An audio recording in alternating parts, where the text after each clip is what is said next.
Hello, welcome to the channel. Subscribe, leave a like, and don't forget to write a comment. Enjoy watching. I was already 10 minutes late when I parked half up on the curb outside my parents' house, one tire over a pile of brittle brown leaves, the way I used to back when I still lived in this neighborhood. There was something about coming back here, even just for Sunday brunch, that made me feel 17 again, reckless and oddly small, like I had to shrink to fit into the shape of who I used to be. I stared at the front door for a moment longer than I should have, then shut off the engine and grabbed the coffee I picked up on the way. I had barely taken a sip before I heard laughter from inside, muffled through the front door, that familiar blend of my mother's nasal chuckle and my brother's booming bark. I stepped up, rang the bell anyway, because even now I never had a key. When the door swung open, Mom did what she always did. She hugged me too tight, commented on my hair like she was afraid it might be an act of rebellion, and then looked down at my outfit with a subtle frown she thought was invisible. "You're always so comfortable," she said, patting my shoulder like that made it better. I had on jeans, a gray sweater, no makeup. Meanwhile, my brother Michael was already in the kitchen holding a mimosa in one hand, monologuing to Dad and Grandpa Joe like he was pitching a TED Talk. He wore a crisp white button-down tucked into tailored slacks, the kind of guy who made you feel underdressed just for existing near him. "Hey, Ratch," Michael called, barely glancing at me as he clinked his glass with Dad's. "Still freelancing, or whatever it is you call it?" I ignored the jab, kissed Grandpa Joe on the cheek, and took the seat furthest from the window. There was already a plate set for me, Mom's way of saying she still hoped I'd grow out of my independence. Across the table, Michael leaned back like a man who owned the place. "You know, some of us chose real careers," he said with a grin that didn't quite reach his eyes. I didn't respond. I just sipped my coffee. Let them talk. Let him puff up like a peacock in a glass house. The room stayed quiet, just long enough for it to get uncomfortable, and then Grandpa Joe cleared his throat. The way he did it was slow and deliberate, like winding up for a swing he knew was going to connect. "Then why," he said, looking directly at Michael with a raised brow, "is she the one who signs your paychecks?" I didn't blink. Michael did. He turned his head toward me, slow and confused, the corners of his mouth twitching like he couldn't tell if this was a joke. His voice cracked just enough to let the rest of us hear the panic behind it. "What the hell is he talking about?" No one said anything. Not Mom, who looked frozen mid-chew with a fork halfway to her mouth. Not Dad, who suddenly remembered he needed to check the thermostat. And definitely not me, because silence is a weapon when you know how to use it. I let it hang there for a moment, long enough for the air to get thick with questions. Long enough for Michael's brain to run through every possibility except the one that was true. That I, his little sister with the glue stick business, had quietly built something bigger than anyone at this table had ever realized. Bigger than the finance job he clung to. Bigger than the dreams he never quite achieved. Grandpa Joe finally smiled, just a little. The kind of smile that says he'd been waiting to drop that line for years. Michael blinked. "You're kidding." I met his eyes and shrugged. "You said it yourself. Some of us chose real careers." And just like that, brunch became a battleground. The biscuits went cold. The eggs congealed. The tension thickened until even Mom stopped trying to smooth things over. Michael shifted in his seat like he wanted to stand, maybe shout, maybe deny.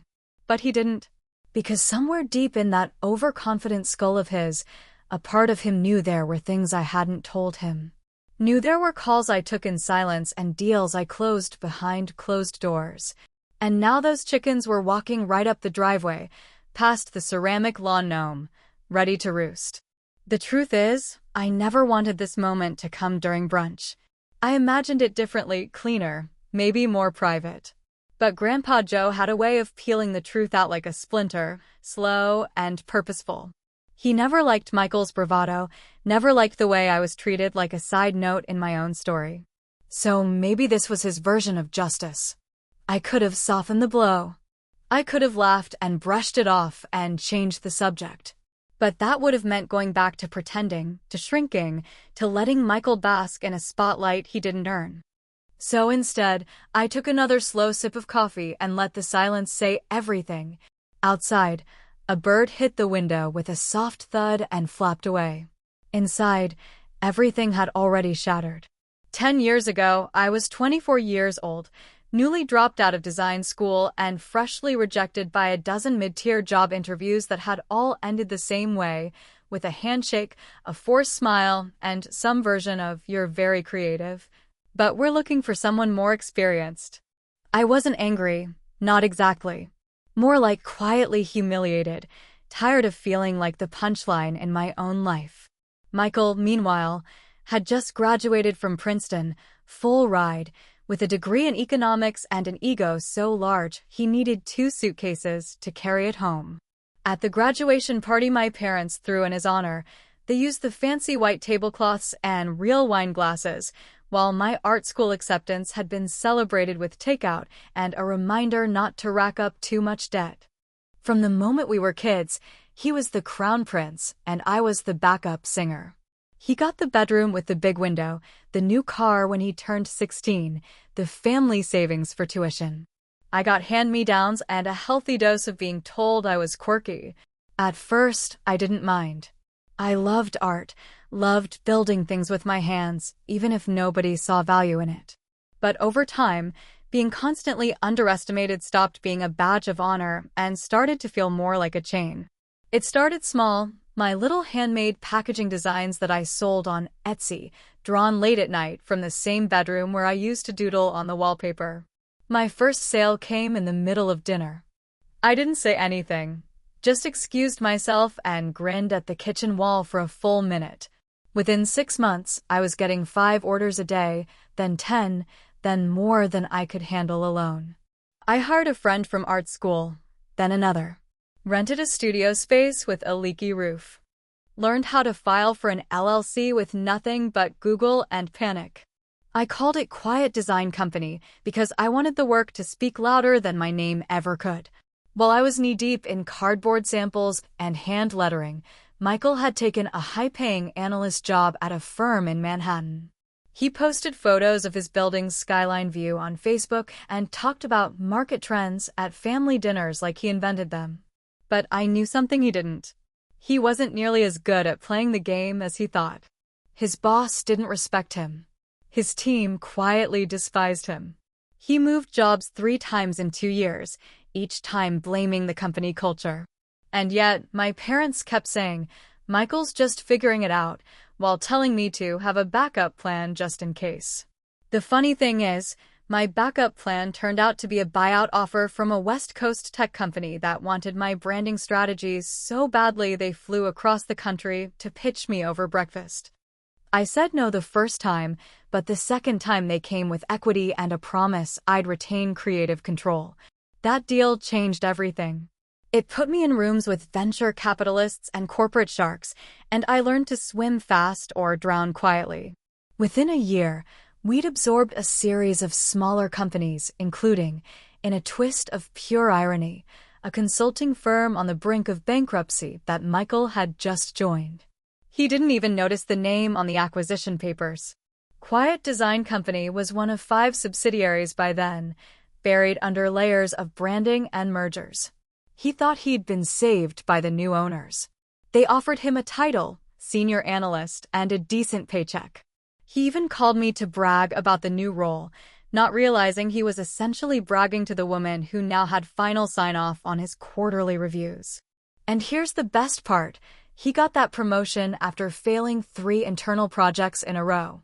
He botched a product launch strategy, misread a budget forecast by 40%, and tanked a client presentation by sending them the wrong pitch deck. Still, they promoted him. You know what they say, fail upwards. That's how it works when you're confident enough to walk through doors that weren't built for you. I remember telling my assistant one day, he got promoted to senior analyst after 2 months. That's what happens when you fail 3 projects in a row. She laughed and said, 3 promotions in 2 months? Yeah, makes sense. I didn't bother correcting her because the math didn't matter anymore. The irony was delicious enough. I kept quiet because I wanted him to build the whole fantasy in his head. Wanted him to believe he'd finally made it, that his empire was secure. And while he was sipping overpriced cocktails and pitching recycled strategies in conference rooms I paid for, I was signing vendor checks, reviewing his team's KPIs, and occasionally deleting his emails without reading them. I had power, sure, but it wasn't the power I'd always imagined. It didn't come with applause or parades. It came with silence. It came with knowing the game so well you could win without moving a piece. And here's the twist I never saw coming. I never told him. Not once in all those years. Not when I signed his annual bonus check. Not when I redlined his department's budget. Not even when he emailed me directly, thinking I was just part of the finance team, asking for a new office chair because the old one squeaked too much. Until now. Because there's only so long you can let a man dance before the music stops. Back at the table, everything felt slower, heavier, like someone had flipped a switch and the whole brunch had suddenly dropped 10 degrees in temperature. My coffee had gone cold, the hollandaise was congealing on the eggs, and no one seemed to have the courage to chew or swallow without checking Michael's face first. Mom was nervously picking at a biscuit, peeling it into useless crumbs, and Dad kept his eyes on his plate like it had suddenly become fascinating. I could feel Michael staring at me, a tight little storm of confusion and bruised pride swirling behind those two white teeth and that smug jawline he inherited from our father. "I'm sorry, what the hell is this?" he finally said, breaking the silence with a laugh that was too loud and just barely cracked at the edges. "Is this some kind of joke? You seriously expect me to believe you're, the CEO of something now?" I smiled, but it wasn't the sweet, peacekeeping kind of smile I'd been trained to give since childhood. It was the kind of smile that says you're about to understand things you didn't even know you were wrong about. I leaned back in my chair and took my time. "No, I don't expect you to believe it," I said slowly. "I expect you to remember all those vacations Mom and Dad took these past 5 years and realize none of them were booked on your miles." Mom stopped tearing the biscuit. Dad finally looked up. Michael's mouth opened slightly. "And that hospital bill last spring?" I continued, my voice steady and sharp. "The one you said you'd take care of? Funny how the check cleared from my account while you were still talking about it at the dinner table." Michael's eyes narrowed, but I wasn't finished. "Not yet. Also, just to keep the math clear, every time Dad's car got mysteriously serviced without a bill showing up, and every time the house got new gutters or the water heater magically fixed itself, that wasn't luck. That was me. And not because I needed them to know, but because you needed them to believe it was you."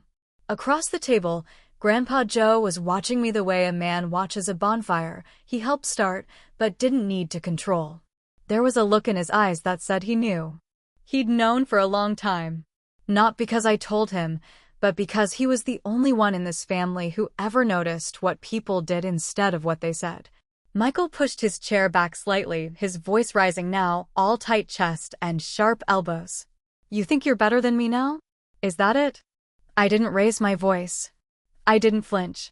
I just looked at him like a woman who'd already outgrown the argument and was only sticking around for the cleanup.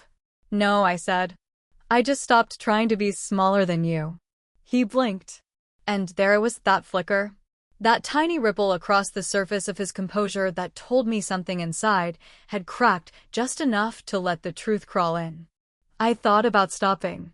Thought about leaving it there and letting the silence chew on what I'd said, but then something surfaced from the back of my mind, and I realized I wasn't finished. Not even close. "I kept something else," I said, reaching into my bag with deliberate calm. "You remember that pitch you gave to the advisory board in Denver? The one that tanked after you mocked your so-called creative team?" His mouth opened again, but nothing came out. "Yeah," I said, pulling my phone from my bag and tapping through the audio files. "Turns out someone was recording your pre-meeting pep talk. You know, the part where you called me just a girl with a glue gun and told the guys you were the only one who actually understood business." There was no point in pretending anymore. Michael had always believed he was the hero in this story, the chosen one, the man with the vision. And I was supposed to smile politely from the sidelines, handing him the tools to build the house while he took all the credit. But I stopped building for him a long time ago. I held up the phone, screen glowing like a weapon. "Want to hear what you said about me?" I asked, voice flat and even. "Or should I just play it for your team on Monday?" The silence was deeper than anything that had come before. It was the kind of silence that didn't ask for forgiveness, didn't beg for understanding. It just stood there, thick and cold and final, waiting to see what someone like Michael would do now that the curtain had finally dropped. And for the first time all morning, Michael had nothing to say. Michael stormed out so fast the front door didn't have time to shut properly behind him, letting in a gust of cold morning air that made the curtains dance and the silence shiver. For a moment, no one said a word, just the sound of silverware lightly clinking against plates, as if the food might still be pretending to matter. Then Mom finally spoke, her voice small and breaking like wet paper. "Why are you doing this, Rachel?" "Why now?" She didn't ask why Michael said what he said, or why Grandpa Joe decided to speak up after all these years of letting her play the background. No, she looked at Rachel like she had set fire to a family portrait and then asked why the colors were running. Rachel took a deep breath and sat back in her chair, her fingers still wrapped around the mug of lukewarm coffee she hadn't touched since everything cracked wide open. "Because I'm tired," she said, her voice low but steady, "of pretending it doesn't matter when people talk about me like I'm disposable. Like I'm just visiting someone else's life." Mom blinked rapidly, like she couldn't decide whether to cry or yell, so instead she pressed her napkin to her lips and looked away. Rachel didn't stop. "I'm tired of being the quiet one who fixes things in the background while he gets the praise for showing up late with an empty briefcase. You all wanted him to be the golden child so badly, you didn't even notice who was keeping the lights on. You never asked where the money came from. You just assumed he had it because he wore a tie and I wore a hoodie." Grandpa Joe placed a hand on her shoulder then, the kind of touch that didn't ask for attention or credit, just solidarity. His voice, when he finally spoke, was rough but warm. "You didn't humiliate him, kid. His ego did." That was all he said, and it was more than enough. By Monday morning, Rachel's heels echoed down the hallway like clockwork, each step a reminder that she had stopped walking small years ago. Her office was 2 floors above Michael's, with wide windows and a view of the river that she almost never looked at, too busy working through contracts and strategy plans and the quiet work that kept people employed. She passed Emma in the hallway, 22, fresh out of business school, sharp as glass and twice as fast. "Morning," Rachel said with a nod, and Emma smiled nervously like she still couldn't believe she belonged here. The meeting was set for 10 o'clock, and by 10:02, everyone was in their seats, including Michael, who looked like someone had shoved him into his own skin with a crowbar. His tie was askew, his hair slightly damp from whatever rushed shower he'd taken, and there was something desperate in the way he held his phone under the table like it might offer him an escape route. Rachel stood at the head of the table, not with a raised voice or dramatic flourish, but with a stack of printed agendas and a tone that meant business. "We're restructuring the strategy division," she said, calmly sliding one packet across the table at a time. "Effective immediately. We're aligning roles with performance, delegation, and long-term organizational fit." The room went still. Michael blinked at the packet in front of him. His name was there, 3 lines down, under a subheading titled New Reporting Structure. He looked up sharply. "I report to Emma now?" Rachel didn't smile, didn't flinch, didn't soften the blow. She just met his eyes with the kind of calm you earn through years of being talked over and undercut, and finally deciding enough was enough. "Yes," she said simply. "Emma's leading the strategy reorganization. You'll report to her for the next quarter while we evaluate structural cohesion." He laughed once, short and sharp like a backfiring car. "You've got to be kidding. She's fresh out of school. I've been in this business for years." "You've been near this business," Rachel replied, her voice still smooth, "but you've never been in it." "Not really." He stood then, pushing his chair back so hard it scraped the floor, and jabbed a finger toward her. You really think I'm just gonna take that lying down? Rachel stepped forward, not threatening, just steady, like the ground beneath him had stopped playing along. You already are, she said. The room stayed silent. Emma didn't move. The team didn't breathe. And Michael, for the first time in as long as Rachel could remember, had nowhere left to run. 1 week after the brunch, after the fallout, after Michael's tantrum and the meeting where she'd calmly rewritten the structure of his professional life, Rachel drove across town to the little yellow house where Grandpa Joe had lived for nearly 40 years. It still smelled like pipe smoke and old leather, like the 70s had gotten comfortable and refused to leave. There was something about that place that always felt like an echo, familiar, comforting, but somehow fading. She brought 2 coffees, both black, no sugar, just the way he liked it, and they sat on the back porch as the wind tossed brittle leaves across the dry lawn and the sun slipped behind the line of trees like it, too, didn't want to deal with any more family drama. They didn't talk at first. That was always how it was with Grandpa Joe. He didn't speak to fill space, only when the silence got too loud to ignore. After a few minutes, he finally turned to her and said, "You did what needed doing. You know that, don't you?" Rachel didn't answer right away because, truthfully, she didn't know anything for sure. She had replayed that moment at the brunch table 100 times since it happened, the way her brother's face collapsed in real time, the way her mother's eyes had filled with disappointment rather than understanding, the way silence had swallowed the room like a wave over a sandcastle. She had power now, undeniable and absolute, but it hadn't felt like victory. It had felt like pulling a knife from her own back, only to realize it had rusted there years ago. "I don't know," she said finally. It felt right. It felt honest. But it didn't feel good. Grandpa Joe nodded slowly, eyes fixed on the patchy grass. "Sometimes winning means losing your place at the table," he said, voice like gravel, steady and soft. "And sometimes, that place wasn't worth sitting in anymore." Rachel looked down at her coffee and thought about all the Sunday brunches where she'd laughed politely, stayed small, nodded along while Michael spun stories and their parents clapped like an audience that never wanted the show to end. She remembered the gifts she'd bought for her mother from Michael, the calls she'd made to fix things their father thought Michael had handled, the hours she'd spent making sure everyone else could keep pretending the world was exactly as they wanted it to be. She had been the scaffolding, invisible but necessary, and no one thanked the scaffolding, not until it was gone. That night, as the house got quiet and Grandpa Joe dozed off in his chair, Rachel sat in her car and opened her laptop just to clear some emails.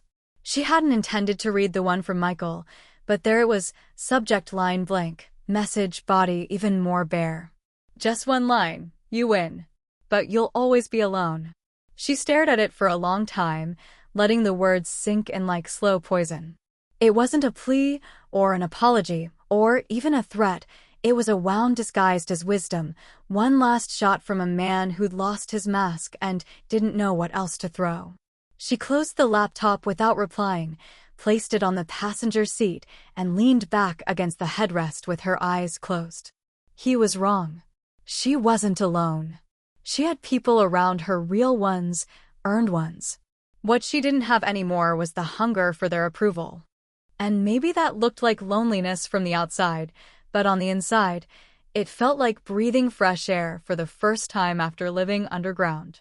Still, something tugged at her the next morning as she walked into the boardroom for the quarterly executive check-in. The usual buzz of pre-meeting chatter hummed in the air, but there was a tightness to it she couldn't name right away. When she reached her chair, her usual seat at the head of the table, it wasn't there. Literally. The chair had been moved, replaced by a newer one at the far end. And in her place sat Kara, a sharp-eyed executive in her early 30s with a pristine blazer and a smile that didn't quite reach her eyes. Rachel paused for just a beat too long, enough for the air in the room to shift. The chairman cleared his throat. "We thought it was time to try a rotating lead format. Just to encourage innovation." It was bullshit, of course. The kind of strategic sidelining that came not from anger, but from quiet discomfort. Rachel had become too big, too visible. Her silence had been safe for them. Her voice, once unleashed, had become threatening. She'd built the empire, yes, but while she was focused on keeping everyone else from falling apart, someone else had started building their own walls around her. The meeting went on. Charts were reviewed. Strategy was discussed. Kara ran the agenda. And Rachel, for the first time in a very long time, just listened. When it was over, she didn't complain. She didn't call anyone out. She walked back to her office, shut the door, and looked out at the river she rarely noticed anymore. Power, she realized, doesn't last just because you earned it. It has to be protected, maintained, and sometimes fought for in ways that feel beneath you. And if you forget that, if you start believing your success speaks for itself, someone else will speak louder. The thing about power is, the second you let it define you, it starts slipping through your fingers. She sat at her desk and looked down at her own hands, steady, capable, responsible, and wondered if she'd spent so long proving herself that she'd forgotten to protect the ground beneath her feet. Was I the villain in his story, or just the one who stopped playing nice? She didn't have an answer. Maybe she never would. But the silence, this time, wasn't empty. It was full of something else. Something heavier. And maybe that was what legacy really was, not the applause, not the victories, but the echo left behind after the shouting had stopped.